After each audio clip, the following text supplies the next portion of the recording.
Hello fellow Bronies, my name is Sugardove, and I'm the resident first generation fan here at Highland Bronies. The show has always had a special place in my heart, and as such, I'd love to take some time to talk to you about it. Starting where it all began, the pilot episode, Rescue at Midnight Castle, by George Arthur Bloom. This episode tells the tale of how the evil villain T-Rex sought to bring about eternal night by enslaving a prince, pillaging the Pony Valley for steeds to pull his chariot, and using the Rainbow of Darkness to bring about eternal night. A brave band of little ponies, along with the human girl Megan, take it upon themselves to prevent this calamity. Along the way, we, as the audience, are introduced to some colourful characters that will be recurring in future episodes, and with the aid of some of T-Rex's closest allies, and a little magical artifact of their own, triumph over the forces of evil. Lauren Faust took inspiration from this episode, and it influenced much of the little pony we enjoy today. We find parallels in some of the characters in this episode today, notably T-Rex, Scorpan and Spike, Firefly, Applejack and Twilight. T-Rex is the equivalent to our Nightmare Moon. However, Scorpan has a more unique origin, as a noble imprisoned by our villain, and whose aid ultimately results in his defeat. Spike, the baby dragon here, plays as the reassurance to the ponies that were imprisoned by T-Rex, just as Spike is a reassurance to Twilight and the main six today. So encouraged another pony to do the same. I haven't. If I had, I would have written about it in the journal. Don't worry, Twilight. I'm sure you'll get your key eventually. As for the ponies, there are a few standouts. Applejack needs nothing said about her. She is literally the design influence of the Applejack from today.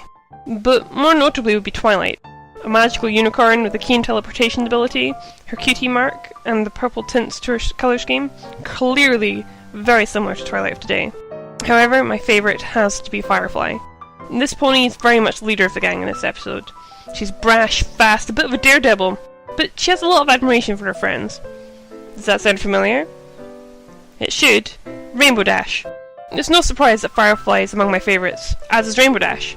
Loyal, fast to act. I often wish I could be more like them. Just like I think the reason I enjoy Generation 4 is because some of it reminds me of the themes that are present in the first generation.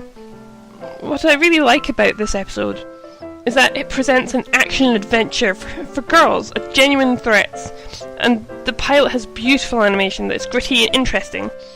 However, the script's no gem and suffers from the traditional 80s plot conveniences. 3 strike me in particular.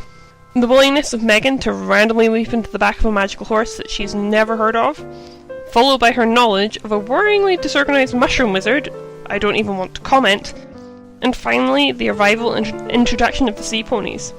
Now, I love the sea ponies. Their song is contagious. Shoop-be-doo, shoop-shoop-be-doo. But despite these flaws, the episode features a gorgeous dragon raid as the opening sequence. The Moochick and Rabbit share a delightful parallel with Angel Bunny and Fluttershy. And Megan is a necessary character, adding a layer of relatability for the young girls that watch the show at its time of airing. This is something that is missing from future generations, a human character. Here the ponies have singular personalities. The smart one, the bubbly one, etc. In future generations, the ponies are more multi-dimensional. A playful cook who enjoys creating puzzles for her friends in G3. A girly mare with a sporty streak in Gen 2. This is missing in G1. A Megan as the leader figure, who is thoughtful, kind, and a natural problem solver, gives girls watching something that they can aim towards. A figure that they would want to be more like. I certainly in my youth didn't realise it, but now as an adult, I can see that my aims are very much to fulfill the role of Megan.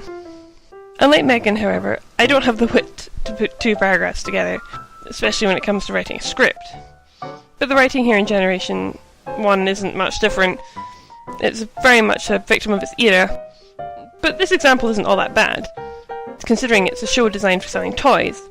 Unlike G4, where we get a castle playset as soon as we get a big wedding. But it's not so obvious here. But it does suffer greatly from a lack of character growth. Ponies rarely confront issues by self-solving, but are usually prompted by external forces. A bit like here at Highland Bronies, where we all suck at script writing, and we all result asking Midnight Scribe for help. But all in all, it's a gem of the 80s, and a delightful beginning to a show which has delighted audiences for 20 years. I've been Sugardav. I hope you've enjoyed this brief look at the original series of My Little Pony. I'd love to speak to you about it some more. I just wish I had a little more time. If only I had more. I wonder.